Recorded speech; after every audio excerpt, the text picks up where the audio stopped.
Hello friends, welcome back to my channel journey of dreams. आज हम शुरू करने वाले हैं एसपी बख्शी की सिनोनिम बेस्ड रिवीजन एक्सरसाइजेस की एक्सरसाइज नंबर बी। इसमें कुछ सेंटेंसेस लिखे हुए हैं। इन सेंटेंसेस के बीच में जो बोल्ड लेटर्स में वर्ड लिखे हुए हैं हमें उनके सिनोनिम बताने हैं। Without wasting any time let's start it. शुरू करते हैं पहले क्वेश्चन से। पहला क्वेश्चन है the newspaper are clamouring against the injustice to the landless labours. पहले हमें इस क्लैमरिंग का सिनोनिम बताना है। उससे पहले हम देखते हैं इस सेंटेंस का हिंदी मीनिंग क्या है। इस सेंटेंस का हिंदी मीनिंग है भूमिहीन मजदूरों के साथ अन्याय के खिलाफ न्यूज़पेपर्स आवाज़ उठा रहे हैं। तो इस क्लैमरिंग का मतलब होता है आवाज़ उठाना या विरोध करना।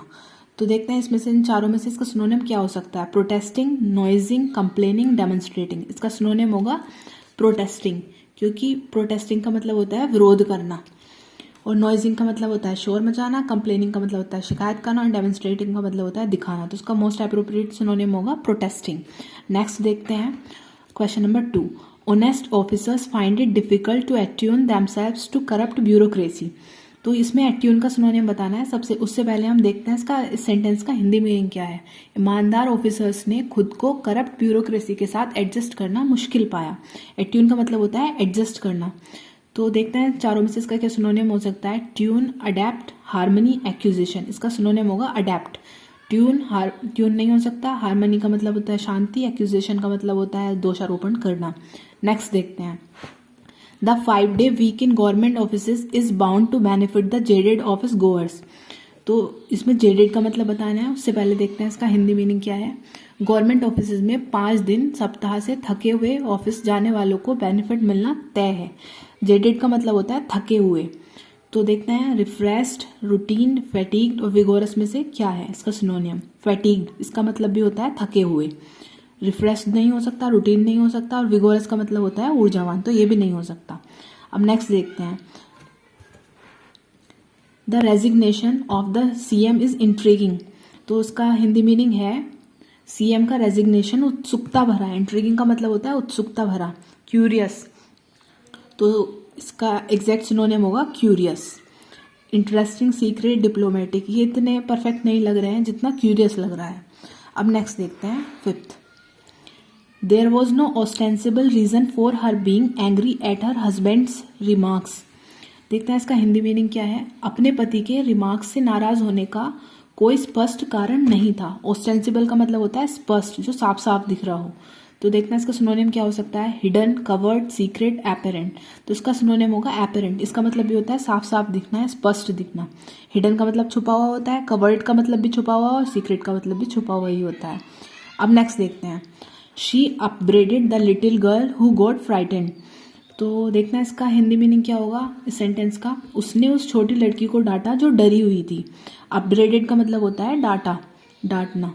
तो देखते हैं मेक टेल्स, मेकअप, हैंडेड और स्कोल्डेड में से क्या होगा। इसका मतलब होगा, इसका सिनोनियम होगा स्कोल्डेड, क्योंकि स्कोल्डेड का मतलब भी डांटा ही होता है। अब नेक्स्ट देखते हैं 7th।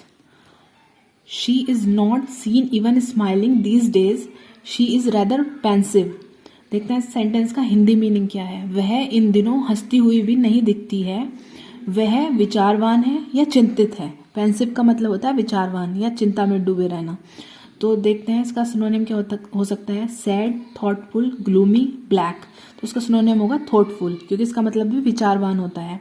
सैड का मतलब दुखी होता है, ग्लूमी का मतलब भी दुखी या उदास होता है, ब्लैक का मतलब तो काला होता है। तो इसका सिनोनिम बी होगा thoughtful.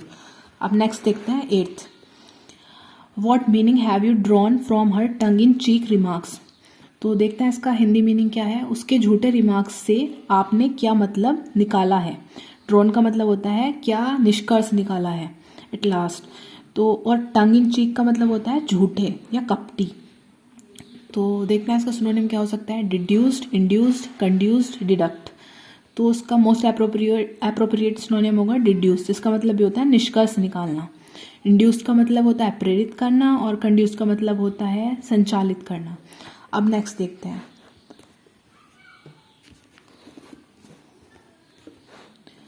There is a tacit agreement between the super powers not to engage themselves in armed conflict. देखते हैं इसका हिंदी मीनिंग क्या होगा। सुपर पावर्स के बीच सशस्त्र संघर्ष में खुद को शामिल नए करने के लिए एक मौन समझौता है यहाँ। तो इसका टैसिट का मीनिंग होता है मौन समझौता, अनस्पोकन, दैट्स द परफेक्ट सिनोनियम। वैसे ए के साथ अनस्पोकन तो नहीं आना चाहिए, पर टैसिट का सिनोनियम यहाँ अनस्पोकन ही होगा अगर सेंटेंस को इग्नोर करें तो। अब नेक्स्ट देखते हैं, Mohinder Amarnath had penchant for hook shots. तो देखते हैं इसका हिंदी मीनिंग क्या होगा सेंटेंस का। मोनिंदर अमरनाथ को हुक शॉट्स के लिए लगाव था। पेंचेंट का मतलब होता है लगाव या रुचि। तो देखते हैं इसका सिनोनिम क्या हो सकता है। Art, inclination, strength, desire. तो इंक्लिनेशन इसका मतलब भी होता है लगाव या झुकाव या रुचि। आर्ट का मतलब कला, स्ट्रेंथ का मतलब शक्ति, डिज़ायर का मतलब चाह या इच्छा। तो इसका मोस्ट एप्रोप्रिएट सिनोनिम होगा इंक्लिनेशन। अब नेक्स्ट देखते हैं 11th यानी कि last. On account of the positivity of the funds plan remained incomplete. सबसे पहले देखते हैं इस सेंटेंस का हिंदी मीनिंग। फंड्स की कमी के कारण प्लान अधूरा रह गया। पॉजिटिविटी का मतलब होता है कमी। तो देखते हैं इसका मोस्ट एप्रोप्रिएट सिनोनिम क्या होगा। Lack, scarcity, abundance, excess. इसका सिनोनिम होगा पॉजिटिविटी का स्कार्सिटी। लैक का मतलब भी कमी होता है, पर ये सेंटेंस में परफेक्ट नहीं होगा, फिट नहीं बैठेगा। On account of the lack of the funds, ये अच्छा नहीं लग रहा। On account of the scarcity of the funds plan remain incomplete, ये अच्छा लग रहा है। अबेंडेंस का मतलब भी प्रचुरता होता है, एक्सेस का मतलब भी प्रचुरता होता है, ये एंटोनियम हो जाएंगे। स्कार्सिटी ये इसका सिनोनियम है। ये हो गया हमारे complete. Thank you for watching.